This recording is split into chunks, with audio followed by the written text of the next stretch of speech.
Assalamualaikum warahmatullahi wabarakatuh. Kali ini ingin saya mengulas tentang pendidikan, di mana perbedaan antara pendidikan di zaman yang dulu dan di zaman sekarang.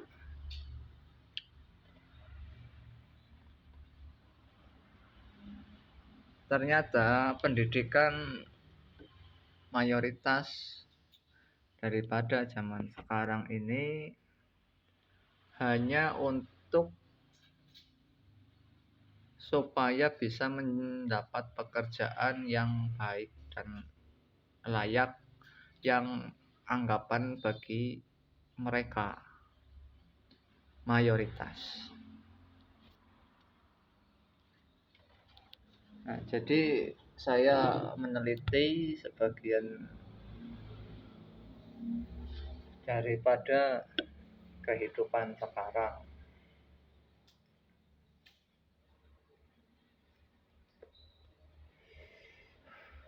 Jadi orang sekarang ini sekolah bukan untuk belajar mencari ilmu, melainkan yang penting lulus dan bisa mendapat pekerjaan.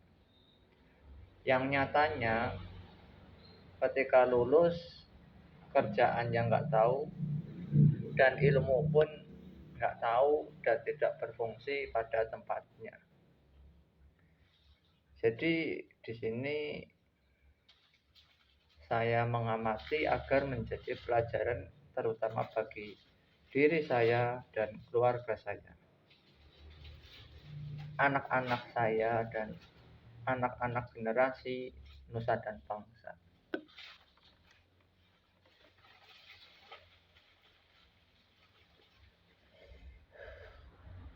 Nah, kalau dulu bagaimana sistem pendidikan anak zaman dulu, itu mereka hanya belajar secukupnya di mana di bidang keilmuan sosial maupun agama. Selebihnya tokoh-tokoh ulama dulu itu mengarahkan daripada konsep kekeluargaannya. Jadi anak ini hidup daripada keluarga yang mana? Apakah petani, apakah nelayan, apakah dagang, dan seterusnya.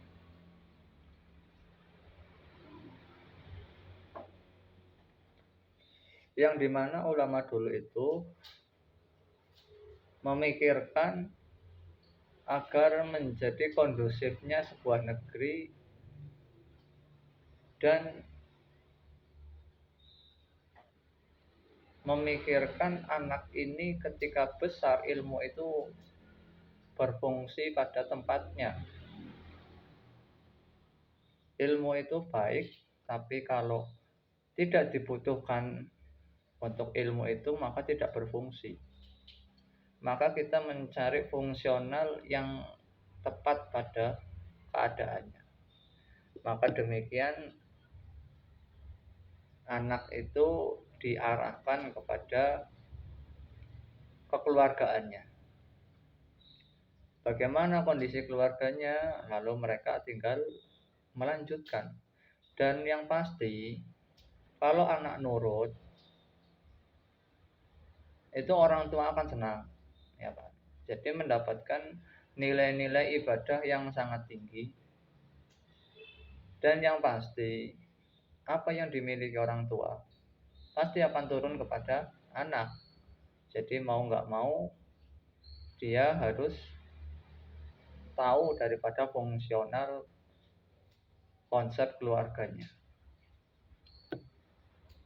Nah, selebihnya apabila anak itu ingin mengubah daripada perjalanan hidup status keluarganya, dia tinggal belajar dulu yang menjadi dasar kekeluargaannya. Nah nanti kalau konsep daripada keluarga itu sudah beres, baru boleh mencari ilmu dan apabila itu lebih baik untuk menjadi hidupnya lebih baik, maka dipersilahkan. Nah di sini jika kita menerapkan sistem daripada pendidikan ulama zaman Nusantara zaman dulu, itu hikmahnya kita tidak akan kerepotan dalam lapangan pekerjaan, dan dalam pendidikan pun kita tidak kerepotan karena mereka sudah pada tempatnya masing-masing, yang memang jatah mereka seperti itu ya, maka difungsikan yang sebaik mungkin.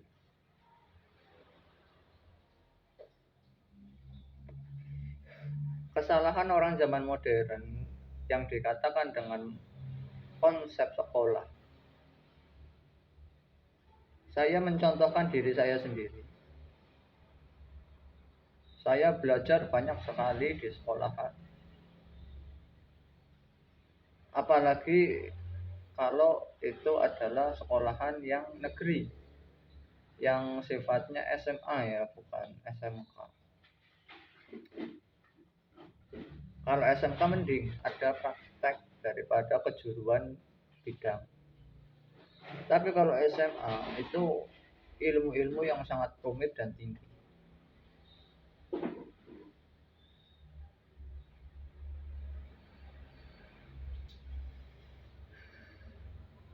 Sehingga ketika lulus, saya untuk bersaing dalam mencari bidang pekerjaan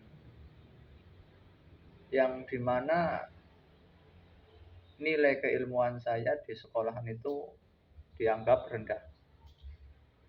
Jadi saya udah jelas kalah secara akal ya, karena saya itu orangnya malas belajar, saya itu apa adanya gitu.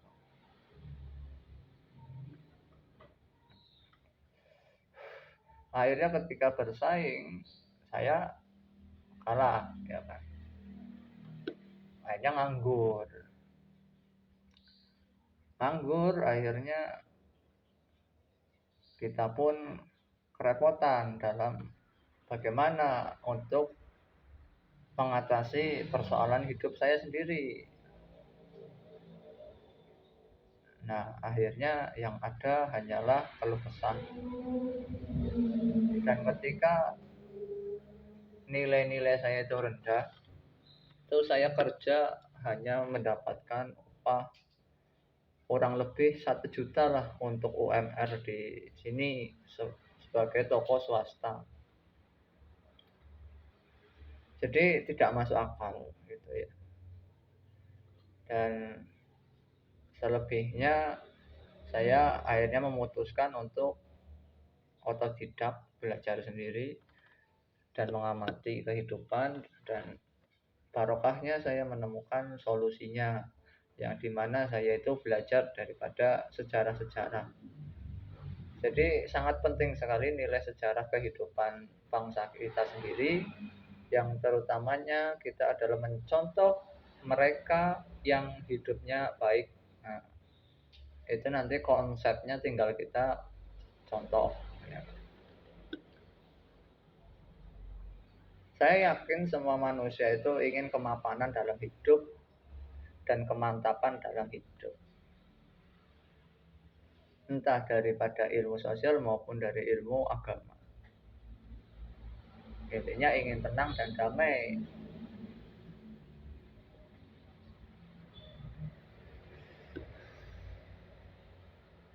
Nah, disinilah ilmu yang ingin saya jelaskan, ilmu saya sendiri. Saya mengutip daripada perjalanan hidup saya sendiri. Itu ada sebuah desa di Sragen, itu saudara saya yang lama sekali tidak terlihat di kalangan mayoritas karena hidupnya selalu sederhana gitu. Lah akhirnya singkat cerita berpuluh-puluh tahun sekali keluar langsung dalam keadaan yang sangat berbeda. Yang tadinya biasa saja jadi kaya raya. Nah, akhirnya saya diajak di sana karena saya tidak auzubillahi min dzalik ya, tidak ingin menyombongkan diri dan tidak ingin merendahkan orang lain. Akhirnya saya dibawa untuk sharing-sharing. Jadi tradisi keluarga beliau itu rumahnya biasa-biasa saja dan mereka dididik untuk terbiasa tirakat di dalam keluarganya. Apapun keadaannya, dia naik daun maupun turun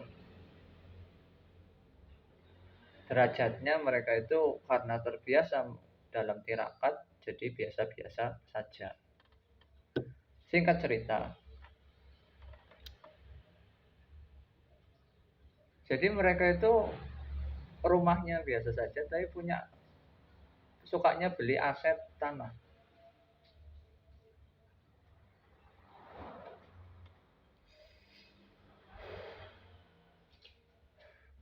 Nah, mereka beli aset tanah itu mereka fungsikan karena di sana agak panas sebagai tanaman jati.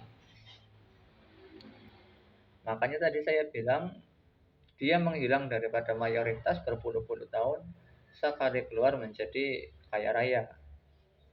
Ternyata di balik itu sebagian tanahnya ditanami daripada kayu jati. Nah, ditanami dengan kayu jati, mereka itu mentirakati atau ikhtiar untuk anaknya, untuk generasinya. Nah, demikian selama kurang lebih 50 tahun kurang, itu kayu sudah sangat berumur dan mendapati keadaan kayu yang sangat besar-besar yang berkualitas karena usia jati semakin lama semakin kuat gitu. Itu satu pohon itu kurang lebih 15 juta sampai 20 juta.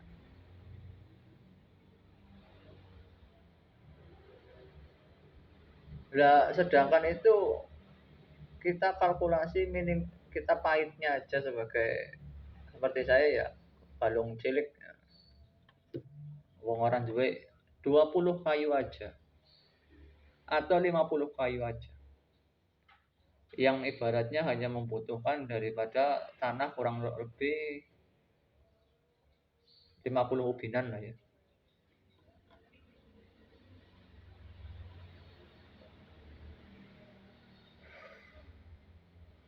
Sedangkan di hutan tanah itu harganya paling antara 500.000 sampai 1 juta per ubinnya. Jadi sangat ringan sekali. 50 ubin berarti 50 juta. Kalau 500.000 25 juta. Itu sudah mendapatkan tanah yang luas. Dan karena keadaan keluarga beliau selalu mentradisikan tirakat di dalam keluarganya, itu jadi nggak keberatan keadaannya itu rumahnya dimanapun, wujudnya seperti apapun, yang penting mereka itu hidup kecukupan dan harmonis.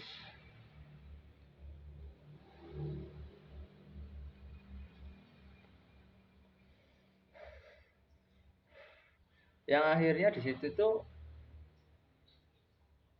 itu 300 ubinan kayak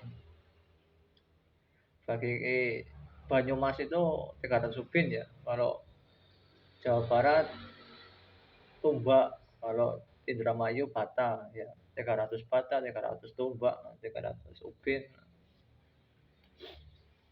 Nah, singkat cerita itu udah sekali keluar itu ya beli mobil ya beli apa kayak beli mainan. Nah, inti dari cerita ini itu ketika anaknya punya anak itu juga mentradisikan seperti itu turun temurun. Yang ditebang itu nanti diganti dengan jati yang baru. Yang nanti sifatnya 50 tahun nanti untuk anaknya lagi. Nanti untuk anaknya lagi. Nah, ini di Jepara pun seperti itu. Bisa lihat sendiri kota Jepara itu makmurnya seperti apa ya, penduduknya kaya raya ya. Jatinya adalah pusat daripada ekspor dan impor internasional, bukan lagi nasional ya. Itu Jepara. Beli truk kayak beli mainan. Nah, ini adalah ilmu dan pengamatan hidup yang teliti. Makanya orang kalau bodoh itu mereka itu menyalahkan padahal dirinya sendiri yang salah. Jadi hidup itu sebetulnya sangat gampang. Kita temurun kayak gitu ya, mungkin hidupnya itu kita hanya santai-santai saja. Karena di Nusantara ini dengan tanah Arab itu beda. Nusantara ini dengan tanah Eropa itu beda. Di sini itu adanya musim panen dan tandur dan seterusnya. Sedangkan di Eropa, Asia maupun Timur Tengah, mereka harus ada musim kemarau yang berkepanjangan. Yang panasnya tidak bisa untuk bertanam. Musim dingin yang berkepanjangan yang tidak bisa untuk bertanam. Ada lagi salju, ada lagi sampai badai tornado dan segala macam. Nah, kita Nusantara. Ini sebetulnya itu tanah itu emas. Lebih daripada emas. Emas itu harganya tetap, tapi kalau tanah bisa mencetak emas sebanyak-banyaknya. Jadi mohon kita selalu untuk berdiskusi yang masuk akal, yang untuk kemapanan di dunia, agar apa? Agar kita beribadahnya pun dalam manunggaling kaulo Gusti itu baik-baik saja. Lah kalau kita keadaannya gelisah, keadaannya nggak mapan, ya kan? Ya mau ibadah gimana? Mau memberi gimana? Tuhan menyuruh kita memberi apabila berkelebihan. Dan sebagai kesadaran manusia, kita melihat orang yang tukang ngemis, sedih kan? Lah itulah kesadaran manusia. Jadi kadang kalau saya sendiri ini udah nggak butuh apa-apa, tapi saya ini punya perasaan yang dimana ketika saya melihat sekitar saya, lingkungan saya, itu akhirnya ikut berpikir tanpa disengaja, ikut menanggung daripada dosa-dosa sekitar saya. Nah, kita nggak usah ngomong dosa ya, ikut merasakan kebingungan dan kegelisahan daripada dosa daripada sekitar kita.